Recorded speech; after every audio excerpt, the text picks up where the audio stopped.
Environment, ecology and geographical issues में एक मुद्दा है। अब आप कहेंगे सर इन्वायरमेंट इकोलॉजिकल में और इसमें ट्रंप की प्रशासन की नीति क्या है? देखिए, एक जैसे अभी पर्यावरण को लेकर देखा जाए तो जलवायु परिवर्तन, ग्रीन हाउस गैस उत्सर्जन, इसमें जो विकसित देशों द्वारा, खासतौर से यूरोपीय देशों द्वारा, एक मेन बल ये था कि वो कोयले से उत्पादित बिजली को समाप्त करना है। ज़्यादातर यूरोपीय देश कोयला आधारित बिजली को छोड़ चुके हैं और उसमें कुछ एक बचे हैं तो वो भी धीरे धीरे कम कर चुके हैं। अमेरिका भी 2014 में ही वो 15% तक अपना जो है, सॉरी, हाँ, 2014 में ही वो 15% तक कोयले पर आ चुका था। यानी कि वो जो ज्यादातर विकसित देश है, दुनिया में एक व्यवस्था है कि कोयला सबसे विद्युत उत्पादन में सबसे गंदा स्रोतों में से एक माना जाता है। ऐसे में उसकी जगह कोई दूसरा जो है ईंधन का अल्टरनेटिव फ्यूल में ज्यादातर जो अगर उनको नेचुरल रिसोर्स का ही करना है, यानी जो जीवाश्म ईंधन का ही करना है, तो वो गैस से कर रहे हैं, पेट्रोलियम से कर रहे हैं। और नॉन रिन्यूएबल में, यानी वो है रिन्यूअल करना है, तो वो सोलर एनर्जी की तरफ जा रहे हैं, पवन एनर्जी की तरफ जा रहे हैं। और जो COP28 हुआ था अबू धाबी में, वहाँ पे एक पिछले 2023 में जब हुआ था, तो वहाँ पे दुनिया के देशों द्वारा ये एक बात कहा गया कि कोयले को समाप्त करने की बात चलेगी। कोयला से बिजली उत्पादन को लेकर चरणबद्ध तरीके से समाप्त करने की एक समझौते की बात रखी गई थी, लेकिन उसका भारत ने विरोध किया था, चीन ने भी विरोध किया था।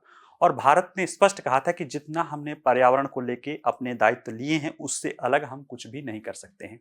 उसके पीछे जो वजह बताई गई थी भारत के द्वारा कि जो हमारा अगर बिजली का वो देखा जाए, जैसे पिछले साल अगर जब बहुत ज़्यादा इलेक्ट्रिक डिमांड आई थी, जब हीट वेव बहुत लंबे समय तक चला था, तो नीति आयोग के वेबसाइट पे जाके अगर आप देखेंगे तो जो हमारा जनरेशन, जितना डिमांड था उससे ज़्यादा जनरेशन हो रहा था, लेकिन मतलब जो उसका कैपेसिटी उससे ज़्यादा थी, लेकिन जनरेशन कम हो रहा था। क्यों?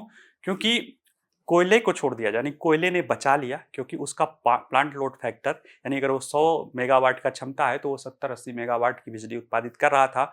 सोलर जो है 15-20 के आसपास था, जल वाला तो और कम था, पवन वाला तो 8-10 था। तो इस तरह से, यानी कोयले से ज़्यादा सिर्फ किसी के प्लांट लोड फैक्टर ज़्यादा था तो वो था, प्लांट जनरेशन कैपेसिटी ज़्यादा थी तो वो न्यूक्लियर टेक्नोलॉजी की थी। और जो जितनी नवीकरण ऊर्जा है, ये बहुत अच्छे स्रोत हैं। बिल्कुल लगभग न्यूनतम जो है, मतलब लीस्ट लगभग नहीं के बराबर ये ग्रीन हाउस गैस का उत्सर्जन होता है इनसे, लेकिन ये रिलायबल सोर्स नहीं है।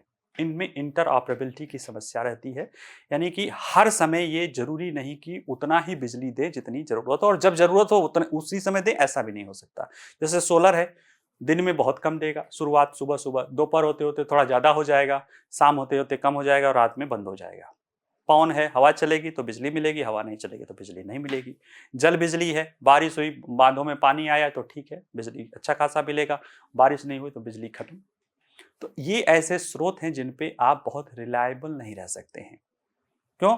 इनके साथ रिलायबल रहने के लिए स्टोरेज फैसिलिटीज़, जैसे हमारे यहाँ सोलर का है तो घरों में लोग उसके साथ इन्वर्टर लगा लेते हैं, बैटरी चार्ज कर लेते हैं, यानी स्टोरेज कैपेसिटी के साथ इसकी जो जनरेशन कैपेसिटी या इसमें रिलायबिलिटी बढ़ाया देने की बात की जा रही है, लेकिन वो एक महंगा और काफ़ी खर्चीला काम है। तो ऐसे में कोयले से बचा नहीं जा सकता है। भारत यही सब ध्यान रख के जो है अभी कोयले को लेकर चल रहा है और कोयले पर ध्यान दे भी रहा है, और वो 1 अरब टन से ज़्यादा कोयले का उत्पादन भी कर चुका है। अभी क्यों हम इतना पढ़ रहे हैं? क्योंकि ट्रंप द्वारा, जब ट्रंप आए हैं तो उन्होंने पहले तो पेरिस एग्रीमेंट से बाहर निकला और कई सारी चीज़ों को करने के साथ ही उसने कहा अभी कि कोयला उत्पादन को बढ़ावा देने के लिए कर कोयले को खनिज के रूप में नामित करना है, और सिर्फ खनिज ही नहीं, महत्वपूर्ण खनिज के रूप में, क्रिटिकल मिनरल के रूप में कोयले को नामित करने पर सोच रहा है। यानी इसको एक मिनरल तो बना दिया, कोयला एक मिनरल हो गया। और साथ ही साथ ट्रंप ने कहा है कि ऐसा है, जरा देखो कि कोयले को क्रिटिकल मटेरियल या क्रिटिकल मिनरल में से किस में डाला जा सकता है। यानी कि कोयला को क्रिटिकल मिनरल्स यानी महत्वपूर्ण खनिज बनाने की तरफ चला जा रहा है। महत्वपूर्ण खनिज को, जाहिर सी बात है, वो राष्ट्र की सुरक्षा के लिए, जरूरतों के लिए जरूरी होते हैं, फिर उन पे स्पेशल बल दिया जाएगा। भारत में भी नीति आयोग के तहत एक अध्ययन हुआ था, रिपोर्ट प्रस्तुत किया गया था, उसमें भी यही कहा गया था कि कोयला को क्रिटिकल मिनरल्स के रूप में रखा जाना चाहिए। इसी तरह की बात जो है यूरोपीय यूनियन ने, हालांकि उसको क्रिटिकल जो है कच्चा माल या महत्वपूर्ण कच्चा माल या उसको रॉ मटेरियल के रूप में रखा गया है। तो ये चीजें बल दिया जा रहा है, उसके पीछे की वजह है, एक तो वो वजह वह है कि जो ऊर्जा है उसके जो नवीकरण स्रोत हैं वो उसके उतने विश्वसनीय स्रोत नहीं हैं। दूसरी तरफ ये है कि ऊर्जा की मांग बड़ी तेजी से बढ़ने वाली है। आप कहेंगे सर ऐसा क्या होने वाला है?